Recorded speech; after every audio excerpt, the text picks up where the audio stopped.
Hello, I'm Peter from the Australian Worm Farm, and today we're going to talk about how to choose a worm farm. Now, many people buy stacking worm farms like this, but did you know that there's a whole range of worm farms available out there which could be perfect for your home or your garden?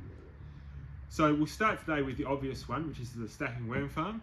So the worm castle is a perfect example of that. That's one we manufacture here at the Australian Worm Farm, and it's designed for your backyard, your balcony, your courtyard, or something like that. So a small space is perfect. When you're choosing a stacking worm farm, try and go for one where the trays sit on top of each other, so they're not clicking into position. They sit directly on top of the compost in the tray below, as you can see. So you've got the compost there, and the tray sits right on top of that. Now that's really important for a couple of reasons. One of them is that the worms need to be able to circulate throughout all the trays. So if you have a tray that clicks into position, you'll find the air gaps will form. Compost loses its volume over time as moisture goes out of it, about 70% of its volume roughly. So what you'll find is if the trays clip into each other, you'll find that you'll get an air gap between the trays and the worms won't be able to circulate through the farm. They need to be able to come up to the top for food, and they need to be able to go down to the bottom to be able to move away from the heat, especially in summer. So that's a good reason to choose a worm farm like the Worm Castle or some others on the market that are able to allow worms to circulate through the farm. If you can possibly find one with a light colour, that's helpful, especially in summer here in Australia, because black worm farms absorb heat really, really well. If you do happen to have a black worm farm, be very aware of that and make sure you definitely put it in a really cool spot. So that's the stacking worm farms. The way that you harvest and feed is you basically feed the top tray, you harvest the bottom tray. When the bottom tray is full, you move out that bottom tray and you can use the castings on your garden, and then you lift that bottom tray back on top and it becomes a new feeding tray. So it's a cyclic process.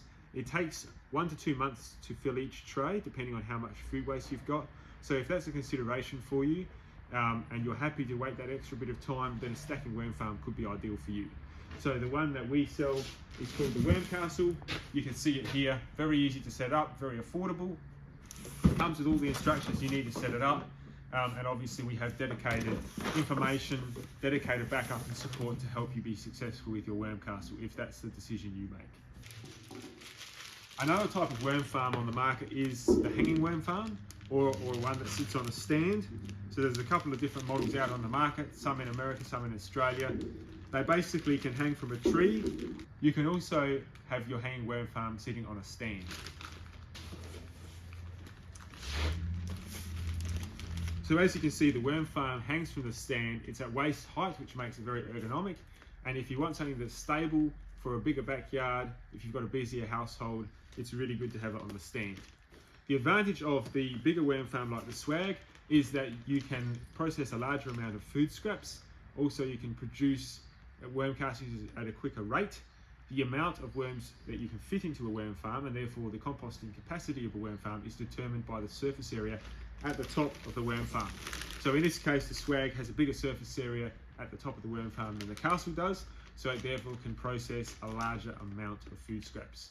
That's why the Swag is perfect for a business, for a community garden, for a school, for a kindergarten, or any other situation where you might have more food waste you need to process. Another alternative is an in-ground worm farm, like the Sub Pod here. The Sub Pod is an Australian designed worm farm that is perfect for a backyard, a raised garden bed, or any situation where you want to improve the soil in your garden while maintaining a worm farm. So a Sub Pod will normally sit into a raised garden bed like this one here. The Sub Pod is perfect for feeding your food scraps into the farm. It also allows the worms to circulate into the garden bed around the worm farm, which is perfect if you want to improve that garden patch. What you'll find you need to do is put some sort of organic material through the garden bed, which then allows the worms to have a food source which they can leave the worm farm and go in search of.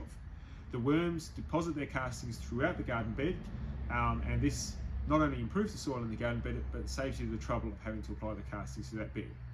When the bed is in a very good shape, you can then move your Sub Pod into another garden bed where you need to improve that soil. Thanks for watching our video today. I hope that this information on the 3 different kinds of worm farms available is helpful for you. Please check out our other videos on the YouTube channel. Please subscribe below if you possibly can. Click the notification bell and you'll be able to hear more updates from the Australian Worm Firm about different ideas for organic gardening, home composting and worm farming. Thanks very much.